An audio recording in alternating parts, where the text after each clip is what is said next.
Isa sa mga nagiging problema natin, lalo na yung mga small solar setup, is talaga yung space, no? Kung paano natin pagkakasyahin yung setup natin sa ganitong kalaking space lang, no? So, lalo na yung paglalagay natin ng circuit breaker and box, no? So, makikita nyo dito sa setup natin ng 24 volts. Ang laki rin ng kinakain na space ng circuit breaker box natin. Ito yung sa 12 volts ko, no? Laki, no? So, minsan, pag limited space tayo, meron naman paraan para ma-install natin yung circuit breaker, no? So, ito, makita nyo to. Ito yung isang MCB na extra ko, no? So, kailangan to kasi protection natin to para sa short circuit and overcurrent ng ating solar setup.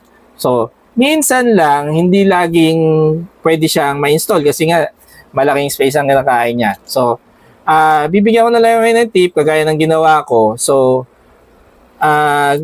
ito ay MCB 2-pole, no? 2-pole type circuit breaker.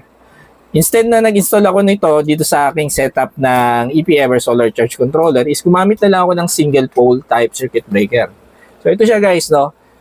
At least, no, pag maglalagay tayo ng circuit breaker kasi, at least yung positive line is lagyan natin ng circuit breaker. Tipid sa space, di ba?